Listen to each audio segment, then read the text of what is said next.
16절부터 28절까지의 말씀입니다.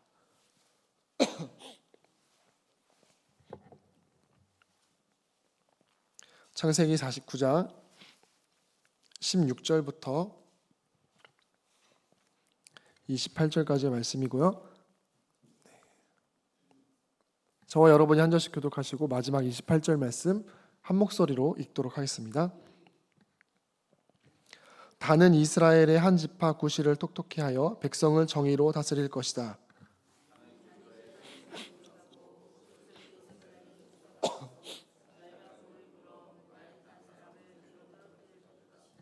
주님, 제가 주님의 구원을 기다립니다.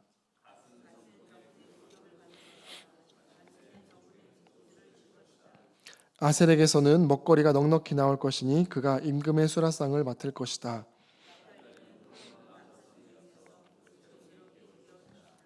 요셉은 들망아지, 샘 곁에 있는 들망아지, 언덕 위에 있는 들나귀다.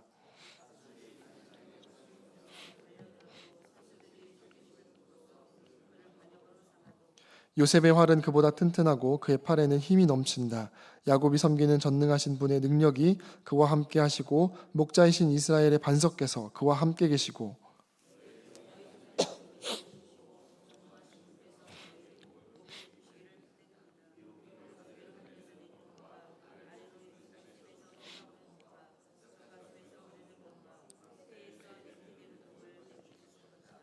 너의 아버지가 받은 복은 태고적 산맥이 받은 복보다 더 크며 영원한 언덕이 받은 풍성함보다 더 크다.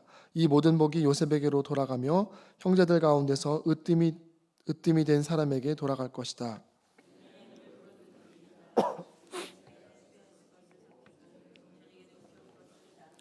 함께 읽겠습니다. 이들은 모두 이스라엘의 12지파이다. 이것은 그들의 아버지가 그들을 축복할 때 한 말이다. 그는 아들 하나하나에게 알맞게 축복하였다. 아멘. 네, 오늘도 이른 아침 기도의 자리를 찾으신 여러분 주님의 이름으로 환영하고 축복합니다. 우리 앞뒤 좌우에 계신 분들과 함께 인사하도록 하겠습니다. 샬롬, 샬롬. 네, 오늘도 잘 오셨습니다. 네, 오늘도 어제에 이어서 창세기 49장의 말씀을 함께 나눕니다. 우리 어제 언급했듯이 이 49장은 야곱의 마지막 말입니다. 죽음을 앞둔 아버지로서 자녀들에게 남기는 유언이죠. 그와 동시에 하나님께서 자손들, 언약 백성에게 남기는 미래에 어떡할까에 대한 선언이기도 합니다. 어제 우리가 1절부터 15절까지 49장의 앞부분을 봤는데요. 그 내용을 잠깐 보면 그 자녀들의, 아들들의 과거의 어떤 행적들이 등장하고 있습니다. 그렇죠? 그것과 관련해서 이제 아버지가 미래를 선언하는 것을 볼 수 있습니다. 르우벤은요, 장자권을 잃어버리게 됩니다. 시몬과 레위는 그들이 과거에 했던 어떤 폭력으로 인해서 책망을 받는 모습이 나타납니다. 또 유다는 왕권에 대한 약속을 받게 됩니다. 어제 본문에 흐르는 그 내용, 주된 내용은 이것이죠. 누가 공동체의 중심이 될 것인가? 장자는 누구입니까? 야곱의 장자는 르우벤입니다. 그렇죠? 그렇지만 실제적으로는 이제 르우벤을 지나 시몬과 레위를 지나서 넷째인 유다를 통해서 이 중심이 흘러갈 것이다. 유다가 이끌어갈 것임을 예언하고 있습니다. 근데 오늘 본문에서는요, 16절부터는 분위기가 조금 달라집니다. 누가 중심이 되는지 장자권의 이야기가 아니라 누가 더 높으냐의 이야기가 아니란 것이죠. 본문은 서로 다른 사람들이 어떻게 함께 하나님의 백성으로서 살아가게 될 것인가에 대한 내용. 그래서 과거에 이 아들이 어떤 행적을 행했는가 내용이 사실 잘 많이 나오지는 않습니다. 그리고 오늘 본문을 보면 어제 본문도 마찬가지지만 그 야곱의 아들들의 출생 그 순서대로 모두가 다 언급되지는 않습니다. 중간중간 보면 바뀌어서 재배열돼서 나오는 것을 볼 수 있습니다. 왜 그럴까요? 하나님께서 사실 우리가 앞에서부터 창세기 1장부터 볼 때 느끼는 것은 장자가 아닌 둘째에게 축복하는 모습들도 볼 수 있는데 하나님께서 보시는 것이 그 순서에 있지 않다라는 것을 우리에게 알려주고 있는 것이죠. 비교가 비교에 따라서 우리를 부르신 것이 아니라는 것을 보여주고 있는 것입니다. 그래서 먼저 오늘 말씀을 통해 우리가 볼 수 있는 건 첫 번째로 보면 하나님께서 각 사람을 다 다르게 부르신다는 것을 우리가 볼 수 있습니다. 16절부터 21절까지의 내용을 보면 짧은 축복들이 연달아서 이어지고 있습니다. 단과 갓, 아셀, 납달리에게 축복하는데요. 그 모습이 다 다릅니다. 그렇죠? 16절을 보면 이렇게 단에게 이렇게 말씀합니다. 단은 이스라엘의 한 지파 구실을 톡톡히 하여 백성을 정의로 다스릴 것이다. 이렇게 축복하고 있는데요. 단이라는 이름 자체가 그 뜻이 심판하다, 판단하다는 의미를 갖고 있습니다. 단은 사실 작은 지파이지만 그 이름에서부터 축복을 가져와서 앞으로 영향력을 갖게 될 것이다. 백성을 다스리게 될 것이다. 그렇게 축복하고 있습니다. 또 갓에게는 이렇게 말씀합니다. 19절에 갓은 적군의 공격을 받을 것이다. 마침내 적군의 뒤통수를 칠 것이다. 그 삶은 공격을 받는 삶이다. 그러나 끝까지 무너지진 않고 어떻게 됩니까? 마침내 적군의 뒤통수를 칠 것이다. 공격을 받지만 결국에는 이기는 삶인 것이죠. 아셀은 풍성함의 축복을 받습니다. 아셀에게서는 먹거리가 넉넉히 나올 것이니 임금의 수라상을 맡을 것이다. 납달리는요, 풀어놓은 암사슴처럼 자유로운 삶, 그렇게 묘사되고 있습니다. 자세히 살펴보면 어떻습니까? 어떤 사람은 싸우고 어떤 사람은 풍성함을 누리며 공급합니다. 누구는 오랫동안 공격받으며 견뎌야 합니다. 누구는 자유롭게 누리는, 풀어놓은 그런 모습입니다. 모두 다 다르죠. 왜 이렇게 다를까요? 하나님께서 한 사람도 동일하게 만들지 않으셨기 때문인 거죠. 한 사람도 동일하게 만들지 않으신 것처럼 그들의 모두의 삶이 다 다른 모습으로, 다른 모양으로 살게 될 것이다 라는 것이죠. 그것에 따라서 다른 모습으로 축복을 주시는 것입니다. 그런데 우리의 모습은 어떻습니까? 우리는 자꾸 비교하죠. 그렇죠? 다름을 가지고 왜 저 사람한테는 이게 있는데 나는 없을까? 저 사람은 저렇게 하는데 나는 왜 안 될까? 왜 내 삶은 저 사람보다 어려울까? 어렵지 않은 사람은 한 사람도 없습니다. 부족함은 누구나 있지만 우리는 그 부분, 다른 그 부분에 집중을 하고 있다는 것이죠. 그런데 주님은 우리에게 이렇게 말씀하십니다. 28절 말씀인데요. 이들은 모두 이스라엘의 12지파이다. 이것은 그들의 아버지가 그들을 축복할 때 한 말이다. 여기가 중요합니다. 그는 아들 하나하나에게 알맞게 축복하였다. 네, 각자에게 다르게 하나님이 우리 모두를 똑같이 아니라 각자 다른 모습으로 다른 방식으로 빚으시고 빚어 가시는 것처럼 은혜는 동일하게 모두에게 주어지지만 그 방식들은, 모습들은 다 다르다. 그리고 그 역할도 다 다르다라는 것을 이 12지파, 이 아들들을 축복하는 모습을 통해서 이제 우리에게 보여주고 있는 것이죠. 그래서 우리는 사람들을 보면서 나와 비교하면서 왜 나는 저 사람과 다를까에 집중하는 것이 아니라 하나님께서 나에게 맡기신 것, 저 사람에게는 저걸 맡기셨지만 나에게 맡기신 자리는 무엇인가, 나에게 주시는 축복은 무엇인가, 여기에 집중해야 한다라는 사실인 것이죠. 두 번째로는요, 하나님께서 서로 다른 모습으로 다른 길을 걸어가도 우리 모두는 하나님의 구원이 필요하다는 사실을 우리들에게 알려주고 있습니다. 18절 말씀인데요, 축복을 이어가던 야곱이 중간에 갑자기 뜬금없이 이렇게 기도합니다. 18절입니다. 주님, 제가 주님의 구원을 기다립니다. 그렇죠? 앞뒤로는 다 축복의 말씀이 나오다가 18절에 갑자기 중간에 주님의 구원을 기다립니다라고 말하고 있습니다. 왜 그럴까요? 앞에서 이어졌던 내용들을 살펴보면 사실 알 수 있습니다.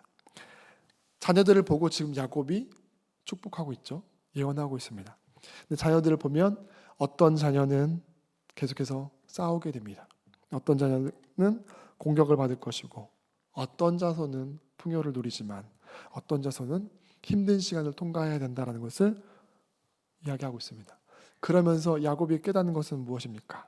이 모든 것이 나의 힘으로는, 사람의 힘으로는 안 된다는 것을 깨닫는 것이죠. 그래서 야곱이 이 축복 한가운데서 기도하는 것은 이것인 것입니다. 제가 주님의 구원을 기다립니다. 우리 모두가 내 삶이 그랬던 것처럼 자녀들, 자손들의 삶에도 결국엔 주님의 구원이 필요하다라는 것을, 그래서 그것을 구하고 있다는 것이죠.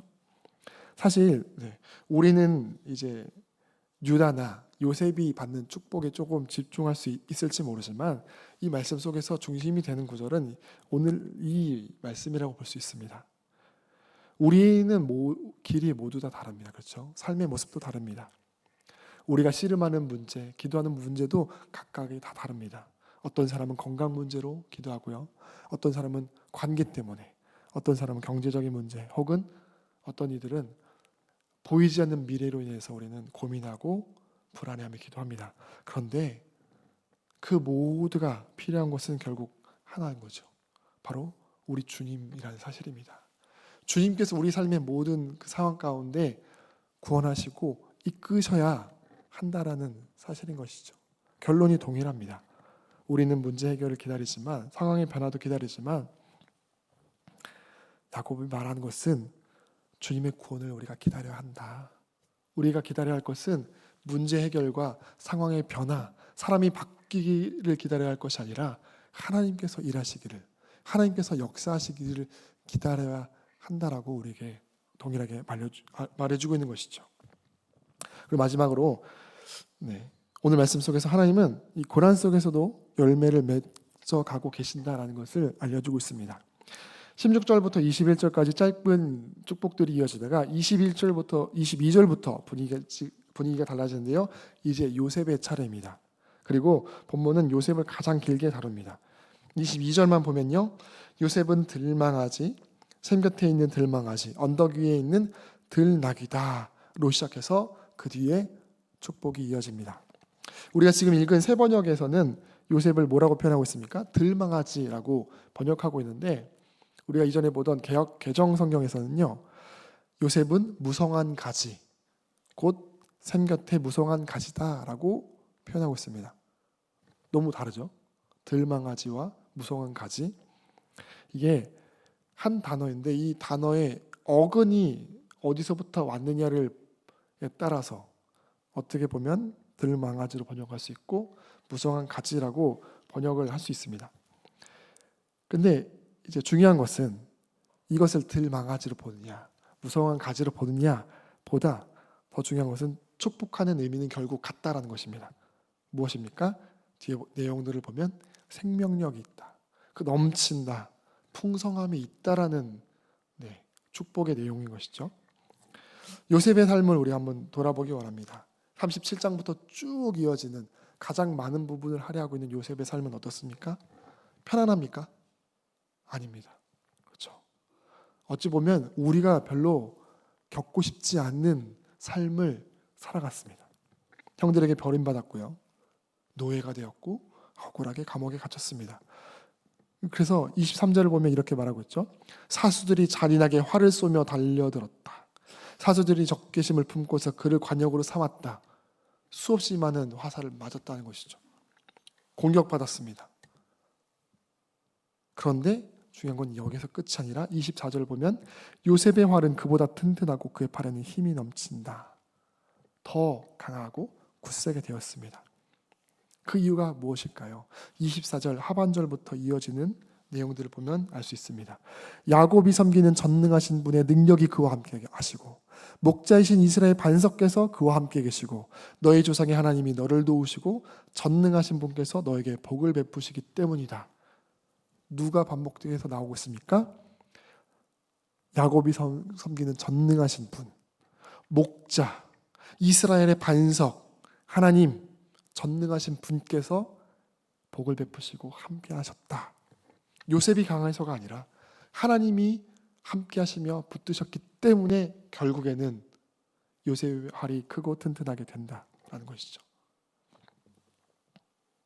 우리는 흔히 고난이 없는 것이 축복이라고 생각을 하지만 요셉의 삶을 통해서 보는 것은 우리에게 있는 진정한 축복은 공격이 있다 하더라도 무너지지 않는 것이 축복이다.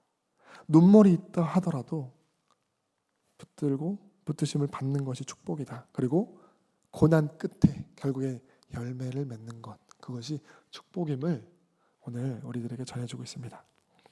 사랑하는 성도 여러분, 우리 삶에도 수없이 우리에게 활 쏘는 사람들이 있습니다. 상처도 있고 억울함의 시간들도 있습니다. 그 시간들이 길어지면 지치기도 합니다. 그런데 우리가 기억해야 할 것은 요셉을 끝까지 붙드시고 축복하신 하나님께서 오늘도 우리도 붙들고 계시다는 사실입니다. 말씀을 마무리하겠습니다. 28절 말씀 다시 한번 읽었으면 좋겠는데요. 28절입니다. 이들은 모두 이스라엘의 12지파이다. 이것은 그들의 아버지가 그들을 축복할 때 한 말이다. 그는 아들 하나에게 알맞게 축복하였다. 모든 말, 1절부터 이어진 모든 말을 한마디로 이렇게 정리합니다. 그 아들 하나하나에게 알맞게 축복하였다. 우리는 서로 다릅니다. 우리가 걸어갈 길도 서로 다릅니다. 그 속도도 다릅니다. 그런데 우리 모두는 한 가지 공통점을 가지고 있습니다. 모두 하나님께서 부르셨다는 사실이고요. 하나님께서 지으셨고 하나님께서 이끌어 가신다. 결국 모든 삶에 하나님의 구원이 필요하다는 사실입니다. 결국 같은 자리로 초대하는 것이죠. 18절 말씀으로 다시 이끌어 가는데요. 주님, 제가 주님의 구원을 기다립니다. 오늘도 우리는 세상을 보며 우리의 이 육신의 눈으로 보며 많이 흔들립니다. 나보다 나은 사람들, 나보다 많은 것을 누리는 사람들을 보며 괴롭습니다. 그러나 오늘 말씀을 통해 주님은 우리를 비교가 아닌 하나님, 동일하게 다르게 축복하신 하나님께로 하나님을 바라보도록 우리를 인도하고 있습니다. 상황이나 환경보다 우리를 지으신 또 우리와 함께 하시는 하나님을 바라보는 우리 모두가 되길 바랍니다. 그렇게 다른 모습이나 동일하게 구원하시고 축복하시는 하나님을 기다리며 오늘의 이 하루도 승리하며 나가는 우리 모두가 되기를 주님의 이름으로 축원합니다. 아멘.